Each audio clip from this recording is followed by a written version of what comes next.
Welcome to Sound Bites, hosted by registered dietitian nutritionist Melissa Joy Dobbins. Let's delve into the science, the psychology, and the strategies behind good food and nutrition.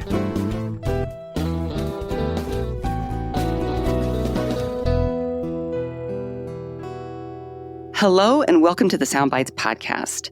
Today's episode is about pulses, what they are, how they stack up nutrition-wise, as well as other benefits, how to prepare them, and how and why they are a climate-friendly crop.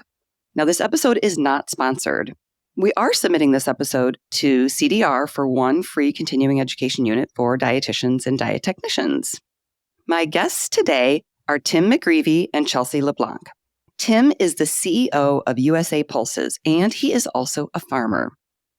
Tim owns and operates a small dry land farm in eastern Washington where he raises peas, lentils, chickpeas, wheat, barley, and canola in rotation.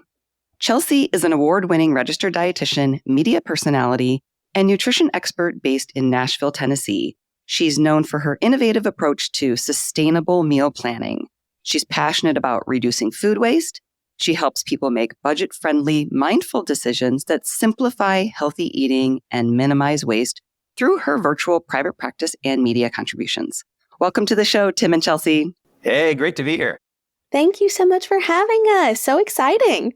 I'm so excited to talk with you both. We've had a few calls, try to get things coordinated, and just love the fact that we've got a farmer and a dietitian and such a fun topic that, a lot of people don't even know the term pulses. So we're going to start there. But first, I would love for each of you to share some information with our listeners about your background and the work that you do. Tim, let's start with you. Well, first of all, I was born and raised in Pullman, Washington, and I farm as well. And I'm one of 9 siblings, right? I'm second in line. And so we had a really big family. And we had very thin budgets. And so we ate a lot of pulses, and we grew everything on our farm. We had pigs and chickens. We had cattle. I milked cows all of my young adult life until I went to college. Woohoo! I got out of milking cows because I wasn't living at home. Okay. And so I got a degree in just general agriculture.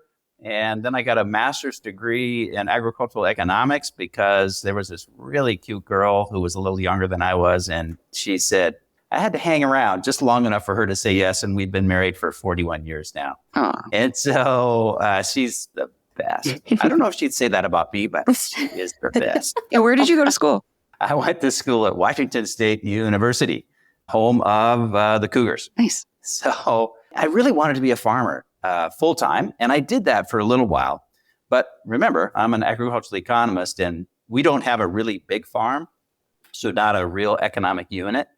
And so one day when prices for wheat went down to $2.50 and peas went down to 5 cents a pound, my mom sent me this advertisement in the Lewiston Tribune, a local paper. And she said, hey, they're looking for an executive director of the Idaho Wheat Producers Association at Boise, Idaho. And I went, okay, I had never worn a tie in my life and not even for my wedding. Okay. And so, full disclosure. And so I got on a plane, first time I'd been on a plane in my life, traveled down to Boise and the interview went pretty good. But when I was coming home, Idaho was a very mountainous state, right? And so it was really rocky. And this was back in the days where there was like a cigar tube airplane. And there was just one seat on either side, and it was really rough. And I got off the airplane, and my wife and I was green. And she said, oh, I guess it didn't go so good. But they offered me the job. And surprise to me. And so we lived in Boise for 9 years. And then I got an opportunity to actually come back home, basically. I actually farmed right behind the office, which is kind of ironic. I had a radio show for 6 years at KWSU Radio, public radio station. The show was called Farm Facts. And I used to interview my predecessor, Harold Blaine. And he held this position for 30 years. And gosh, they interviewed me and surprise, they hired me. Wow. And so I have been here for 30 years as the CEO of USA Pulses. And this organization is really a group of organizations all across the United States, really united to try to improve people's health and the health of the planet. And that's what we're all about. So that's a little bit about me. A few stories already there. I love it. And yes, for our listeners, we will explain all about pulses. But Chelsea, I would love to hear from you about your background and the work you do. Yeah, so I am so excited to be here and talk about one of my favorite foods, which is pulses. So I am a registered dietitian based in Nashville, Tennessee, and have been an RD for 9 years now. So my career started in clinical nutrition, focusing on heart health. I worked on the cardiac unit of a hospital here in Nashville and led their cardiac rehab nutrition classes. I've also worked in the outpatient care setting and with a diabetes prevention program, but now I run a virtual private practice, a nutrition communications company, where I have the privilege to educate thousands of people through TV, writing, content creation, speaking engagements, all those kinds of fun things. So like Tim, you beat me, Tim. I grew up in a family of 8, so I'm the oldest of 6 kids. Oh. Yep. I'm the oldest. Oh, yeah. I had an older sister, thank God. Well, they really broke her in. So It does. The oldest, there's, high expectations there. But because of that, I learned firsthand how important budget-friendly meal prep and planning can be. So my parents were masters at creating balanced, nutritious, and delicious meals for us. And they passed their tips and tricks down to me. Then when I graduated from college and kind of started cooking on my own, I really quickly realized, okay, groceries are expensive and then they spoil really fast, especially if you're only cooking for 1, maybe 2 people. So that's kind of where my mission came in. So I help people plan quick, budget-friendly meals using simple ingredients. My goal is to help them save time, reduce food waste, and make healthy eating easy and delicious. And sneak peek, pulses play a huge role in that. Excellent. Wonderful. Yeah, so we reconnected, Chelsea, you and I, a few years ago, and I'm just so excited to see all the work you're doing in the media because I met you in Tennessee 10 years ago. Probably 2018, 2019. I think it was right after I had moved to Nashville. Mm-hmm. And Melissa is a fantastic media dietitian, knows all things. Oh, thank you. And was leading a training in media work. And I credit her for everything that I know in the media field. So, Oh, thank you. Yeah, shout out to Carmen Meyer for hosting that training and inviting me. And I know you two are good friends, and she's a great media dietitian too. yes. Yeah, and then we bring Tim into the loop because we love pulses and we want other people to love pulses too. So let's start off by saying, what exactly are they, Tim? And why is this a term that many people haven't heard before? So pulses are dry peas, lentils, chickpeas, and dry beans. That's what the category pulses are. And they're a dry edible seed of leguminous plants. And there's a lot of different types of legumes. Alfalfa is a legume. Soybeans are a legume, right? Yeah. But they're not pulses. These plants, they grow pods. All legume plants grow in pods.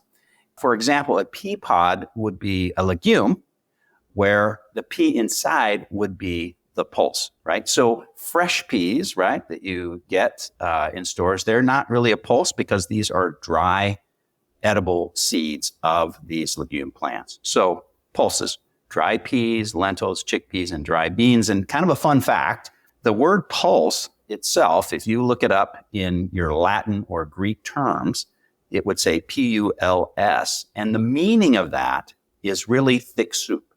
So even, back in the Roman times, in those days when they were conquering the world, the reason they were able to conquer the world is because each of the Roman soldiers actually had pulses, lentils, chickpeas, with rice on their backs so they could travel really long distances without having to, slaughter animals and all of that. And that's why they were able to cover so much ground, is they had this vegetable protein mixed with a cereal grain in their knapsacks. and they were able to travel great distances. And of course, they're terrific for your health. But the term pulses is recognized globally, especially in India, though the term is still a little, unfamiliar to Americans. We aim to change that. And part of our organization's work really is to build awareness in Americans anyway about the term pulses and the many benefits that they have. So therefore, the term USA pulses: dry peas, lentils, chickpeas, and dry beans. Awesome. Yeah. And we're going to talk more specifically about the similarities and differences between those. There are differences in how you prepare them and which particular pulses lend themselves to different culinary applications. Correct me if I'm wrong. I mean, the term legume was probably more common than pulses, but still not a common term. Right. And I think legumes that are not pulses, other than the ones you mentioned, just like green beans and those fresh peas, right?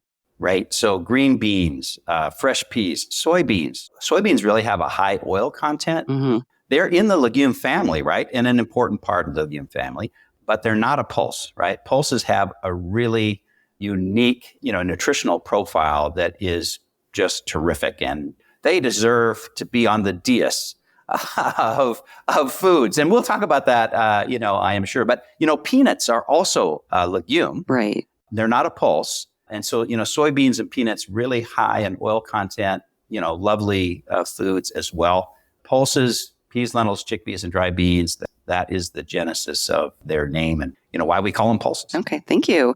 And just one more while we're on names. Sure. Chickpeas, garbanzo beans, they're the same, right? What's the deal with their name? Garbanzo beans, are they chickpeas? And the answer to that is yes, right? And this is so primarily due to really regional linguistic, differences. The term garbanzo is a Spanish term originating from Spain, and it's used throughout Latin America as well. And the term chickpea actually comes from the Italian and the French translations through chickpea, and it's more commonly used globally. For example, again, pulses, it's a Latin term for thick soup. Well, think of, these were such important crops in the Roman Empire that they actually named some of the famous families in Rome. And one of the more famous families and, Roman orators was Cicero. And the truth is, Cicero actually means Mr. Chickpea. Really? Yeah. And so it's Caesar, Cicer, that means Mr. Chickpea. Wow. And so that's how important they were to that culture, right? The Roman and that, that Latin language. Interesting. Okay. So chickpeas are garbanzos. It's kind of redundant to say garbanzo beans. Just so you know, garbanzos are not a bean. They're their own separate category of pulse. And actually, garbanzo is the proper term in our Spanish cultures and Latin cultures. Chickpeas is the translation. Excellent. And I'm sure there's more fun facts coming your way, listeners. Of course. Okay, well, let's talk about the nutrition profile and benefits. Chelsea, I think, you'd be the best person to address this, but I'm sure Tim can weigh in with his knowledge. Why this is so important given current dietary intakes of Americans. I know, number one, we're not getting enough produce anyway and enough fiber, but tell us about the nutrition profile. So like Tim was saying, pulses are nutritional powerhouses. So they are a good source of plant-based protein, potassium. They're an excellent source of fiber and folate. Plus, they're cholesterol-free and low in fat and sodium. So this is extremely important because research shows that just 7% of Americans are eating enough fiber.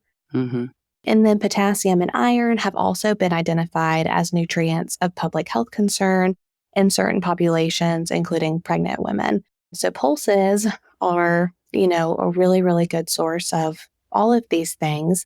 And oftentimes, too, with the fiber content, I'll have clients tell me all the time, I, don't really have trouble using the bathroom. Like, well, why do I need more fiber?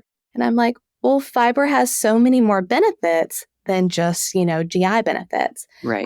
So it might help lower your risk for developing coronary heart disease, stroke, hypertension, diabetes, and even obesity, too.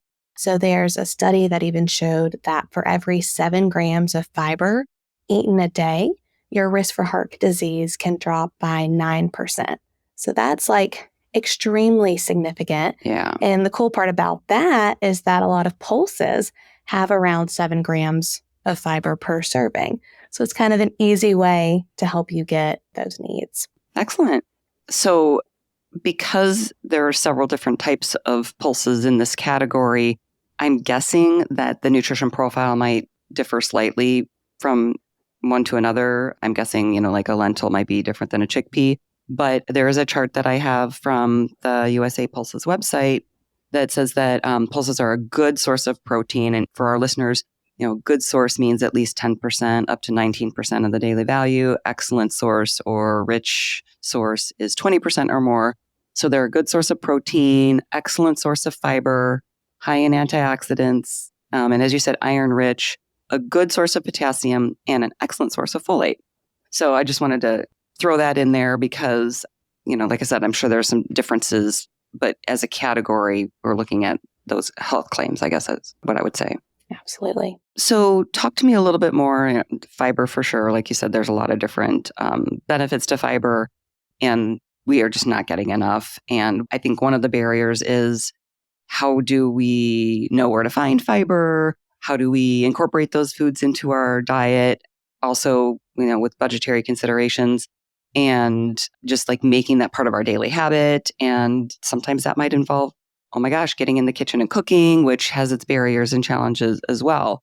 But talk to me about, obviously, it's like you said, it's a nutrition powerhouse, a nutrient powerhouse. What are some of the associated health benefits? And Tim, maybe you can weigh in with this as well, some of the associated health benefits with this nutrient-rich food. The USDA has their dietary guidelines for Americans. Everybody obviously is different. Everybody has their unique needs, but it has general guidelines, especially like for fiber. So for women under 50, they are shooting for about 25 to 28 grams of fiber per day. Men under 50, 31 to 34 grams of fiber per day. Women 51 and older need to shoot for about 22 grams of fiber per day. And then men 51 and older, about 28 grams of fiber per day. So this is just a range, but everyone basically needs at least 22 grams of fiber per day. And pulses have around 7 grams of fiber per serving, which helps to make it easier to meet those needs. Yeah, and a little later in the conversation, we're going to talk about some research and some takeaways that also address this. But Tim, did you want to weigh in on that as well? I just wanted to weigh in on Chelsea's point that how important fiber really is in our diet. So, we hear a lot about getting enough protein in our diets. And man, we have protein drinks and let's make sure our protein levels are real up. And of course, protein is a building block and it's terrific. You got to have it in your diet. But let's be honest, right? In the American diet, we get a lot of protein. What we don't get enough of is fiber. And I'm telling you, these are, as Chelsea said, these are an excellent source of fiber. And we just need to increase them in our diets and in our menus because they are such a terrific, source of fiber. And, it's real important. It's real important for me to stay regular. And I'm telling you what now, and we all know what regular means. Yeah. Yes, we do. I'm telling you, if you're eating pulses consistently and it has such a good fiber content in it, you will be regular and you will feel better. Yeah. That's my unexpert, Chelsea's the expert here and Melissa now, let's be straight. But I'm just telling you practical experience. We need more fiber in our diets at really every age. I know. I mean, like fiber kind of needs a makeover or a PR agent or something because, as Chelsea said, we know that there are so many benefits to fiber beyond digestion, but that's a very important one, gut health, which you would think with all the focus on gut health, fiber would be a bigger part of that conversation. So yeah, there's definitely some, communication challenges there or why it's not ranking higher on people's priorities or radar, Yeah. What are the dietary recommendations now for pulses? The dietary guidelines for Americans today, right, the 2020 dietary guidelines for Americans, their current recommendation for all pulse crops, peas, lentils, chickpeas, and dry beans is 1.5 cups per week for an average 1,800 to 2,000 calorie diet. Of course, they have a little bit higher recommendation, if you're a vegetarian, up to 3 cups per week. But it's generally a cup and a half. And we're going to talk a little bit later about that in the program, how we think that should be a little higher. Yes. Yes. But currently, it's a cup and a half per person per week. And any consumer insights on how much we think people are getting? Yes, indeed. So, the consumer, reports show that we're really only getting about 0.6 cups per person per week and not a cup and a half. Right. And so, we have a long ways to go to get up to the recommended level, but it's starting to increase. And that's pretty exciting with the plant-based food movement. We are seeing more pulses coming into our diet here in the United States. And that's very exciting.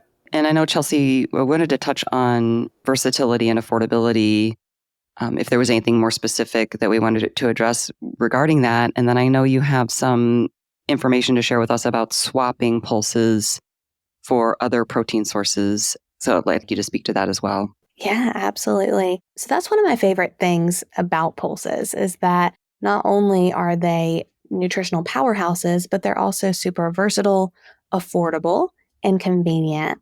So like Tim mentioned earlier, there are so many different types of pulses, and none of them have a super strong flavor profile, which makes it really, really easy to use in swaps in a lot of different recipes. And I'll kind of touch on that in a second. But the other thing too is like the affordability. So like if we take lentils, for example, the US cost per serving of lentils is about 10 cents versus beef, which is $1.49. So like that's huge, especially like I said, coming from a family of 8 people, you can feed a lot of people with lentils for a significant less amount than animal protein. So they're also extremely convenient. So, I mean, it really doesn't get much easier than a can of beans. I like to look for no added salt or low sodium beans. And then you can rinse them off underneath the sink because that'll actually help to get about 40% of the salt off of those. Yeah, a lot of people don't know that. That's a great tip. Yeah. And so it just makes, cooking and doing all those kinds of things so much easier. Yeah. So I can kind of get into those swaps now or... Yeah, tell us about the swaps. And I'm just going to put a teaser out there for the listeners. Like we are going to talk more specifically about some of those nuances of preparing different types, because I think when people think about dried beans, they think, soaking them overnight, and that's not necessary for the canned ones, obviously. And then there's different kinds of lentils, and neither one of those require soaking. Right. Just a little teaser there to stay tuned for that. But yeah, tell us about the swaps that I think there was a study. Yeah, so research showed that swapping pulses for other protein sources in the American diet can help increase fiber and can help decrease cholesterol too. So the recommendation is to swap 1/4 of a cup of pulses for 1 ounce, or which is about like 1 slice of deli meat or other animal proteins. So like if you're making tacos, for example, you can add beans or lentils. So you can either swap the animal protein for beans or lentils, or if you're not quite ready to completely give up your meat, go half and half, because that will help to decrease the animal protein, but will also help to save you some money too. Yeah, and we're going to touch more on that study in a little bit. And Chelsea, you've got this awesome recipe, this lemon goat cheese summer salad that we're going to talk about. Did you make it, Tim? Because I made it. I did it. Right. It is. It is really good. I'm waiting for Chelsea to talk about it. Yeah, I got my own comments about it. Right. Yeah. So we're going to talk about that. But first, let's talk about why pulses are a climate-friendly crop. Tim, what benefits have you and other farmers seen by incorporating pulse crops into your farming rotation, and just why are they climate-friendly in general? Peas, lentils, chickpeas, and dry beans are really one of the most climate-friendly crops you can consume or produce as a grower. They are really low emitters of greenhouse gases into the atmosphere, and they have a super low carbon footprint. And the reason they do have a low carbon footprint is because they are one of the very few and special crops in the plant kingdom that actually make their own protein. They create their own nitrogen in a process that's called nitrogen fixation. So pulses require little or no fertilizer actually to grow and produce a really good crop. So what happens is they form little, they have this symbiotic relationship with rhizobia that's in the soil. And a rhizobia actually comes in, and you could say they kind of set up shop. It's kind of like setting up a manufacturing shop. You would say, oh, they attack the roots. Nah, we like to think of it as, they just set up a little garage and they say, we're going to use these roots, feed off the roots a little bit, and we're going to create nitrogen that feeds the plant and makes it grow really good. But of course, because they're such a darn good factory, they actually produce more nitrogen than they actually need. And that nitrogen then is left to the following crop, which reduces the fertilizer use for wheat or canola or whatever, barley, whatever the following crop is.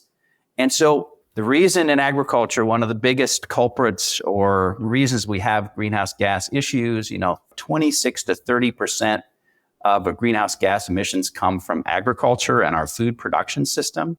And one of the reasons it is that level, that high is because of the use of nitrogen fertilizer, which takes a lot of natural gas actually to produce this nitrogen fertilizer. And so, wow, that's why these crops are so special in a cropping system. They not only are helping themselves, because they produce their own lunch. Right. And so they create their own nitrogen sandwiches, and they're eating them while they're during the growing season. And then, they're leaving sandwiches behind for the wheat crops and the canola crops, corn crops, whatever that follow them. I mean, that's how special these are giving plants. These are charitable plants. They're not just taking from the soil. They're actually putting nitrogen back into the soil for the following crops. And so, as a farmer myself, right, these are just critical in my cropping rotation. So the reason they're the lowest greenhouse gas emitters is because they create their own nitrogen naturally and they leave it behind for the next crop. I've never heard the sandwich analogy. I love that so much.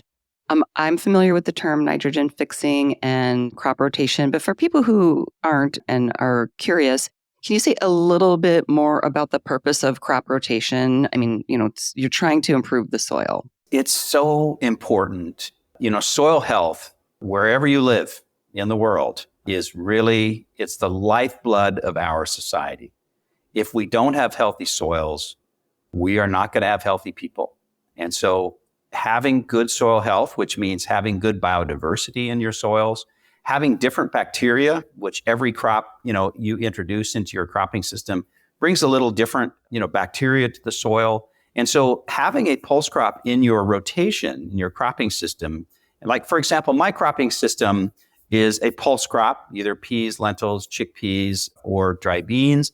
And then I follow that with a winter wheat crop. And then I would go probably to a barley crop or a canola crop, and then back to pulses again, back to a pea, lentil, or chickpea, or a dry bean. And so that cropping system, that mix of crops, it helps break weed and disease cycles, which is really important. If you're a farmer, if any of you have even had a garden, okay, what's the biggest pain about having a garden here, right? Let me tell you, it's weeds. And if you're in the South, right, it's insects and it's diseases, right? So every farmer has that problem, and having this mix of crops really helps break those weed and disease cycles. If you have pulses in your cropping system, you're putting nitrogen back into the soil. So they're just absolutely critical for soil health. And get this, on top of that, right, why we have these crops in our cropping system, they're also a really low water use crop. And what that means is, so they actually have fairly shallow roots. And, maybe 2 to 3 feet. But if you see a root structure, those root systems, they go down 5 to 6 feet. And so the pulses have shallow roots. They still produce a great yield because they need less water to produce a yield.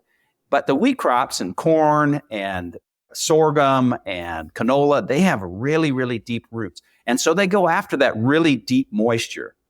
And so then you have a pulse crop that only takes the shallow moisture And so then the deeper moisture actually kind of gets in reserve for the following crop. Another giving characteristic of this. Another charitable. I mean, these are poster children of, of charitable giving. They're all 501c3s for sure. I just want to give them a hug. You just want to give these plants a hug because it's just so important to our cropping system. They're so important to our soil health. Mm-hmm. And they're so important to our environment. So if we were to raise, just to be clear, as a farmer, if we were to raise, peas on peas on peas or lentils on lentils on lentils, just because they're such a terrific crop, that wouldn't be good either, right? Mm-hmm. Because they would build up diseases in the soil, and the diseases would attack those plants and the yields would go down, and we basically have a failure. And so when people say, well, just raise pulses then, to heck with all these other crops. No, it's all part of an ecosystem. And, that includes animal protein as well. We're not opposed to animal protein. They're great food. We're just saying to people, look, we really need to increase consumption of these crops for so many reasons. Mostly we just don't get enough of them in our diet. We don't get enough fiber, vegetable protein, all the other benefits that Chelsea talked about and Melissa talked about. But hey, these crops are also terrific for the soil and for the planet. We've got to increase consumption of them and keep them. They need to be more of them in the cropping system in the United States. And it's certainly possible because they can be grown anywhere. Really? Yes, they can. Fun fact, right? But the first pea breeder in the United States was Thomas Jefferson in Virginia. Okay. And he was really quite good. And he was breeding peas in the South. That's where pea production started in the United States, was Thomas Jefferson's farm. And he was actually breeding plants in the South. So they can be grown all over. Wow. There's a pulse, for drought conditions. There's reports for tropical conditions and everywhere really in between. Interesting. I did not know that. Another fun fact from Tim McGreevy. I mean, As a little addition, another fun fact, right? Because I know this as a farmer, and farmers, sometimes they go, oh, climate change, we don't know about that. But boy, these crops, they will actually help us when we plant a pulse crop and follow it with a wheat crop. I have the data on my own farm. Mm-hmm. It actually increases the yield 10 to 15% of the wheat crop. Wow. And so that's how beneficial they are for overall soil health. Even the wheat loves them. Everybody loves these crops. The barley loves them. The canola, they say, oh, we get to follow a pulse crop. We love those people. We love those crops. That's awesome. I love that.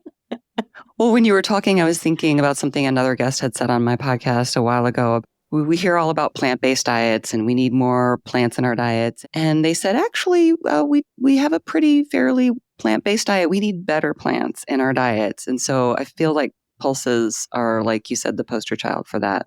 They are. They can be blended with anything. They should be sprinkled on everything you have on your plate.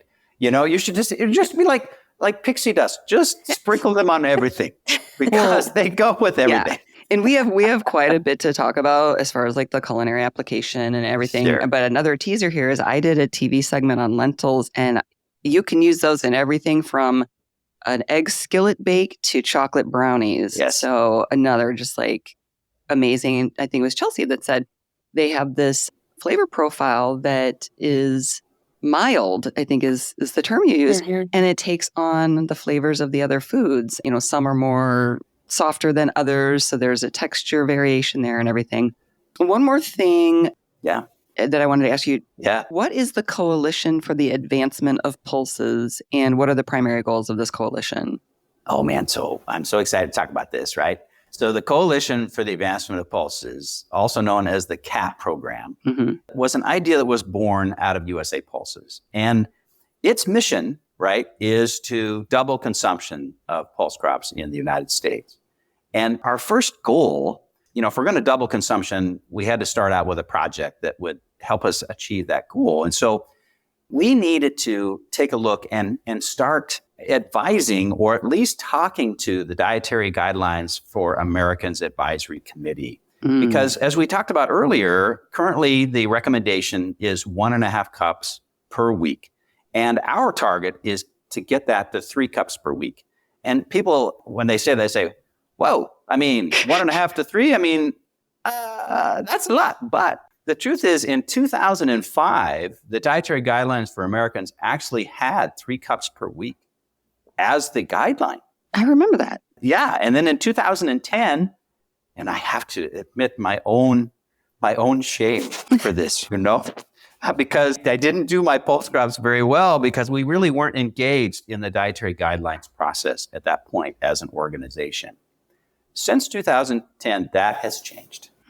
And in this round, in the 2025 dietary guidelines, we've really upped our game. And one of the reasons that it was reduced is because we weren't doing research, on these crops, the health and nutrition research. And the advisory committee, which is made up of folks like you, all really smart, registered dietitian, nutrition expert kind of people, they said, well, where's your research? Mm-hmm. And we really didn't have any, but that's changing, right? So now we do have research that's been published, and we can show that, hey, these crops are good for, your dietary quality. They're good for your health on so many levels. So the Coalition for the Advancement of Pulses, its mission, right, is to double pulse crop consumption and to double the recommendation from 1.5 cups to 3 cups, and to show the advisory committee who helps make that recommendation the importance of raising our consumption of pulse crops in the United States, both for nutrient quality as well as positive health outcomes. And of course, the added bonus is great for the planet, even though the dietary guidelines doesn't talk about that, but it's really good for the planet as well. Mm-hmm. So that's the CAP project. And it's a great coalition of all interested pulse industry members, as well as some foundations actually that have said, we need to take a look at increasing consumption of these really terrific foods, not only for nutrient health and the health of our citizens, but for the planet as well. Mm-hmm. Yeah, when you said increased consumption, I thought consumption and recommendations, and then you said, yes, it's both. It's both. Absolutely both. Cool. And that's the aim of CAP, is to do the science and then also do the policy engagement. That's very important. You got to be there putting in your comments and being at the table saying these are important foods. Getting your voice heard. Yeah, getting our voices heard. And then the third leg of our stool is really doing education and promotion in podcasts like this, like Sound Bites. I mean, how excited am I to be on this podcast, to meet one of the royalty of the nutrition podcast game. So thank you, Melissa, for this very, very cherished spot on your program. Oh, my pleasure. When I met you and heard you speak, I said, I need to hear more from this guy. Absolutely. And just thrilled to have you both on. We have so much to cover, but I don't want to make this podcast, 3 hours long. But I do want to touch on, we can stop recording and just continue to talk the rest of the day. It's so much fun. But one of the things that I did want to touch on is some of that research that CAP has looked into or done. You can speak to, did they fund this research?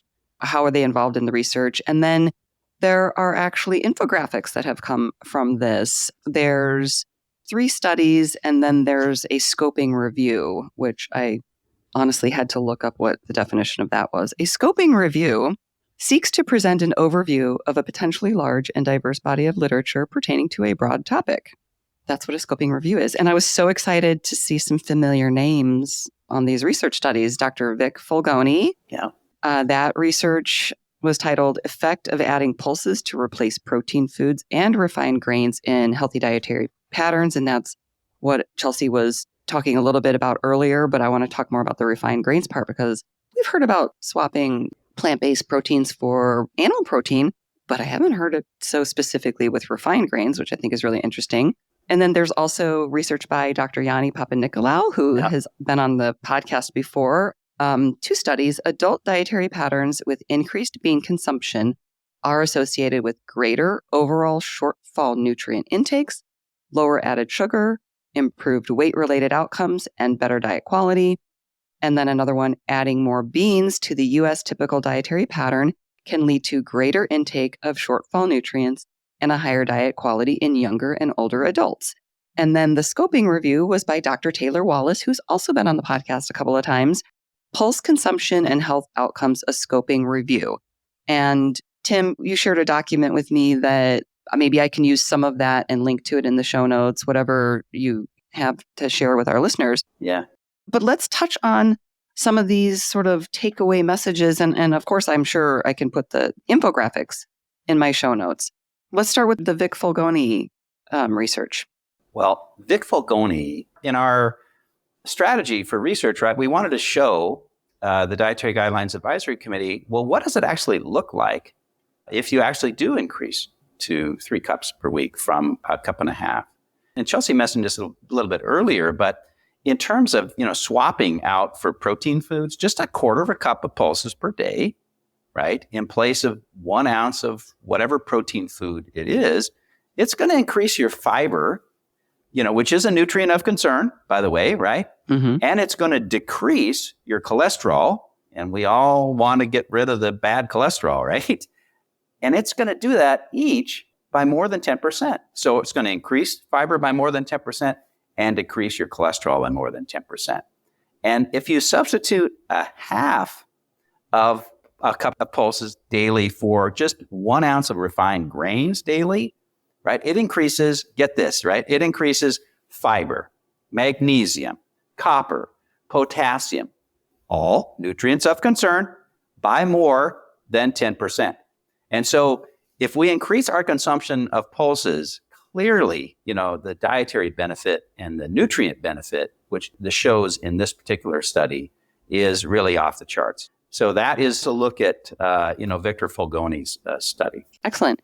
Yeah, there's 2 separate infographics, one focusing on adding 1/2 cup of pulses in place of 1 ounce of other protein foods daily, decreases cholesterol, increases fiber, each by more than 10%. Right. And then it has the other infographic is substitute 1/2 cup of pulses in place of 1 ounce of refined grains daily. 1 ounce of refined grains is approximately like 1/2 cup of cooked rice. That provides more fiber, magnesium, copper, and potassium, like you said, by more than 10%. Right. It was a great study. We certainly hope that the Dietary Guidelines Advisory Committee is reviewing it. Yes. If they're listening to this podcast, Melissa, make sure you race to that study and see what a terrific study that was. Yes. Well, I hope they're reviewing it as well. Then there's one about eating beans and chickpeas is linked to better diets and healthier weights. And that talks about eating more beans and or chickpeas is associated with better diets and improved weight outcomes, and then also helping close nutrient gaps. Again, we're talking about shortfall nutrients, fiber, calcium, potassium, nutrients of public health concern. We're talking about things that people aren't getting enough of, as we've been saying already. Oh, I also wanted to point out, because this is one of the things that's sort of called out in some of this research, is that pulses can count in the protein group as well as the vegetable group. Right. So that's also something that a lot of people may not know. And that can make things kind of confusing, but it's also, again, shows the versatility. It shows that they play well with others. That's right. It can be a protein. They can be a vegetable. They're the MVP, most valuable pulse. You heard it here. That'll be your next campaign. Good idea. You're not trademarking it, are you? No. Okay. I'm sorry, Chelsea. What did you say? Oh, I was just saying it just makes it easy. It falls into the protein and the vegetable category. Bam. Check. Yeah. So anyway, enough about the research, because I want to get back to talking about the actual food. Chelsea, you had this lemon goat cheese summer salad, which I have to say, I made it on the first day of autumn. Well, because I was like, summer is not over in this house. And it was delicious and easy. And my 16-year-old son even loved it. My husband wasn't here, so he didn't get to try it. We ate it all. Tim, what did you think of it? So I just want you to know that I made this last night. This lemon goat cheese summer salad was awesome. And you brought it with you to eat now. I brought it with me because I figured I needed a snack for this long podcast. Yes. I never worked very much with couscous, right? That's not. Oh, yeah. That's not something that's a regular part of our diet, which was really great. And then you add the chickpeas. And I just want to say, Chelsea, oh my God, we had, of course, fresh cucumbers from the garden. We had, of course, avocados aren't grown this far north, but that was terrific. But the dressing, I'm a huge mustard fan. All right. And the Dijon mustard with that little lemon juice. Oh my God. Anyway, so I'm just going to have a bite as you explain this wonderful recipe, because it is worth your audience knowing how to make this, because it's simple. I mean, I could do it. I agree. And so whipped it up last night and it was wonderful, wonderful run. So thank you. Go ahead. Oh, thank you, Tim and Melissa. I'm so glad that I got to try it because, yeah, I mean, really, it's my husband's favorite salad that I make too. Like, he raves about it all the time. And I'm like, okay, well. And it's nice too, because, like, I have a strong family history of heart disease. So I really try to eat, more plants and pulses because they just have a strong tie to, helping reduce heart disease. So I try to swap, animal protein in one of my meals, whether it be breakfast, lunch, or dinner. And so making like this lemon goat cheese summer salad or another salad with pulses for lunch is a super, super easy way to do that, because you just make it once during the week and then you have it to eat on. So this one is one of my favorites. It's so easy. You just make either some couscous. You can use quinoa. If you really, really, really wanted to amp up the pulses, you could do lentils. Wow. Definitely. So you have that cooked. Then you'll do a can of chickpeas. And so once again, I just rinse those off in the sink to get some of that added sodium off of them. Pour that in there. And then it has some basil. If you don't have, like, if you're making this in the winter, for example, that's okay. Like, you can use dried Italian seasoning, dried basil, whatever. That's all right if you don't have that. Let's see. Then you make your dressing. So the dressing is super, super simple. I like to make it in a mason jar because I think that that's a really easy way to mix up your dressing. So it just has some olive oil, some Dijon mustard, a little bit of honey, a little bit of lemon juice. Put that in the mason jar. Oh, salt and pepper. Put that in the mason jar, shake it up, add it to your salad. It does make a little bit of extra. So whenever I pour it on there, I just kind of like eyeball it so that way you can see how much you need. And then if you have extra dressing, you can always add that to the salad if you're enjoying it the next day, if it just needs a little bit of a refresher. But yeah, it's so easy, so delicious. Oh, and avocado too. Yes. You don't have to have it, but the avocado like kind of makes it a little bit more creamy. Yeah. So Tim mentioned the cucumber, the goat cheese, the avocado, but there's also the tomatoes, the cherry or grape tomatoes. Oh my goodness. I totally left off the veggies. Yes. Yeah. There's the cucumber. Mm-hmm. We got to have the other veggies too. And I'll say, like, I love that dressing as well, but my son doesn't really do dressings. He doesn't like dressings. And so I thought it tasted great without any dressing as well. Like, so I made the dressing and I kind of gave him, some without, and then I tasted it. I'm like, because of the avocado and the goat cheese. And I'm so glad you said quinoa is fine too, because my culinary brain would have no idea that quinoa would be a good substitute for couscous. Yeah. And I happen to have some quinoa in the pantry that, I had just the right amount to use up that container. And so it was still a little bit warm because I had just made it. And when you mix everything together, the goat cheese and the avocado just kind of makes it its own little sauce, or, it's not sauce, but just coating in it. So yummy. Like creamy and like Really creamy. Don't forget the minced garlic in that dressing. Oh, yeah. Now. Yes, the minced garlic in the dressing. You're right. I'm a garlic fan. I love garlic. And oh my gosh, that was such a nice touch on that. I know when I added it, I thought, oh, that's kind of a lot. But no, it tastes great. because it's a pretty, dense salad. Chelsea, you had me at chickpeas. You had me at chickpeas on this one. But I mean, it was really, I can see, I've met your husband and I like him even more. I mean, no wonder you married this guy. If he likes this recipe, he's got good taste. He's got good taste. He's got good taste. I was thinking the same thing. Well, of course he does. He chose Chelsea. Oh, and it actually makes a lot. It does. So that's why Tim's bringing it for snack today. I love it. Yeah. So yeah, it's very, very good.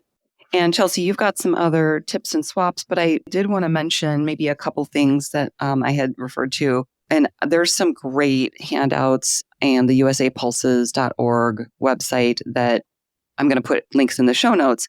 But just basically, I just want to go through split peas, you rinse them with water, no need to soak them.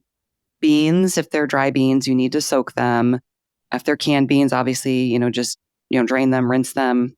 Lentils, no need to soak. Also, those need to be rinsed as well, just like quinoa. I know a lot of people don't know that. It's not on the directions, but you need to rinse that as well. And then chickpeas, overnight soak, but obviously if they're canned, you don't have to do that. Something that I learned when I was doing all these lentils recipes is different lentils require different cooking times. And so a lot of people don't really know that. So the softer red ones require much shorter cooking times, and they're great for soups. I have this wonderful recipe that's like a curry red lentils. It's so yummy. But the firmer lentils like black take a bit longer. So those are really nice for salads where you want something to kind of hold up and have some bite to it. Yeah. They're just so versatile. Any other tips about preparation or with the different kinds of pulses that either one of you wanted to add? Because I was just reading off some of the obvious ones. Well, clearly, the canned pulses are great. And there's actually canned lentils now, too. Mm-hmm, yes. Although lentils, as you talked about, Melissa, they're really pretty easy to cook. You really don't need to soak them. Mm-hmm. And, split peas are also, you don't need to soak. And they cook, on about the same time as lentils. It's kind of like cooking rice when you're cooking lentils or split peas. It's basically, 1 cup of lentils or split peas to 2 cups of water. And they cook up pretty quickly, right? Mm-hmm. But of course, the canned option is always super easy. Yeah.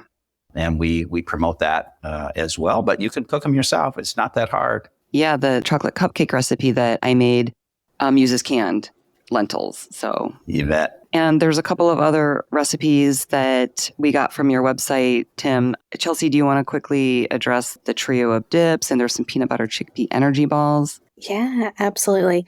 I did want to say, too, another tip with preparing your own lentils or beans or anything, they freeze really well, too. So, I really like to, if I am going to cook them, make a big batch and then just freeze them. You can use it throughout the week, and then you have some in your freezer for later, too. I didn't know that. Like I was talking about earlier, pulses in general are so versatile. A lot of times people think of hummus, that's made from chickpeas.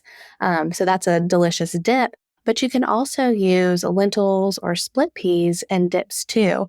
So pulses.org, I believe, has an awesome recipe or awesome 3 recipes for a trio of dips. And that can be a really, really great way just to get more pulses into your diet, but it's also really good if you have any type of texture, concerns. I've had clients tell me I don't really love beans or lentils or whatever because the texture. And a dip is a really, really great way to kind of introduce those for the kids, or if somebody has a texture issue with lentils. Great. And then there's also another recipe too. So Melissa was talking about enjoying them sweet, like in brownies. But pulses.org also has a peanut butter chickpea energy balls. That's right. Which is really, really fun. It's a great way to incorporate more pulses, kind of get that sweet fix in as well. And for me, anything with peanut butter is just delicious. So those are super fun. Wonderful. Yeah, there's a lot of beautiful recipes on that site. And like I said, there's some handouts and everything. So I will have all those links in my show notes at soundbitesrd.com. As we're wrapping up, Tim, I'd love to hear the story about something about lentils for breakfast. Somebody told me that you have a story to share. Well, I'm a huge advocate of lentils for breakfast, or pulses for breakfast for that matter. I'm getting up there in age. I'm still young, and I'm going to live forever because I'm one of those Blue Zone people that's eating, half to a full cup of pulses a day. But when I go into my doctor and they say, your cholesterol levels getting a little higher, of the bad cholesterol, I'm going to recommend that you go on the meds here pretty soon. And so I said, I do not want to do that. And so, I was only following my own advice, which is to increase more pulse consumption. and so I started having lentils for breakfast and cooked very simply. On Sunday, I cook up a big batch of lentils. Again, it's not hard to do. So a big batch. And so then in the mornings, I can pull them out and I just have a little butter on them, not too much, but a little bit, a little salt and pepper. And then I'll have them often with an egg or with an avocado or with a tomato, with a piece of toast. And I am telling you what, it just sticks with you all morning long. And it's very simple. It's not difficult or hard to make. Just heat it up in the microwave, in the morning after cooking it on a Sunday. But wow, it's really carried me through. And that benefit has been that when I went back to my doctor, my cholesterol levels really dropped. Wow. And, she said to me, and of course, this is not a scientific study or anything like that, but results may vary. Yeah. results may vary depending on the person and all that kind of thing. But the truth is it really helped. And I only really changed that. I started eating pulses for breakfast as my primary go-to. And, having that half to a full cup in the morning really helped. That's really pretty much the only thing I changed in my diet was just really going hard. And I really like it. And I can go into lunchtime and I can have a black bean burrito. So come on. You can't beat this, right? Pulses for breakfast, pulses for lunch. And of course, try this lemon goat cheese summer salad because for dinner, it is unbelievable. Also, Chelsea's Instagram page has a nice variations of this same recipe. And Chelsea's website is chelsealeblancrdn.com. She's also on Facebook and LinkedIn. And I'm going to link to that too, because you have a cute little video preparing this salad and other things as well. I think you should have your husband eating the salad. He's a little camera shy. He doesn't like to be on Tell me he's got to get with the program. He'll listen to this and be like, that's so funny. No. Well, that's great. I mean, I think pulses are simple to prepare. I just think people aren't familiar with that. So hopefully this will inspire people to try some of these, simple ideas and swaps and recipes. Chelsea, any takeaway thoughts or bottom line takeaways for our listeners? Like I was talking about before, only 7% of Americans are eating enough fiber. And pulses have, depending on the pulse, around 7 grams of fiber per serving, which makes it so much easier to meet those fiber needs. And I think, like Tim was kind of saying, one of the easiest ways to do this is swap your animal protein for pulses at one of your meals. So for breakfast, like Tim was saying, do some lentils. You can even add some chickpeas to a smoothie or something. That's super easy. Yeah. Lunch, nothing is easier than a bag salad and a can of either rinsed black beans or chickpeas. Dinner, you can make a veggie bowl. If you usually make a bowl with rice, swap that out for lentils. It's so easy. And this not only will help you eat healthier, but also helps you save money and time too. Absolutely. Well, thank you for all of this. It's been a fun conversation. There's a lot of links, like I said. I've got Chelsea's Instagram. We got pulses.org. There's a consumer-facing website. There's a website for industry and professionals. There's also a USA Pulses Instagram page, LinkedIn. There's the CAP program overview or whatever I can share from that. Tim, I'll make sure I get the proper links for that. Absolutely. And Chelsea, you also have a nice gift for people if they want a free 5-day meal plan. There's a little link for that as well.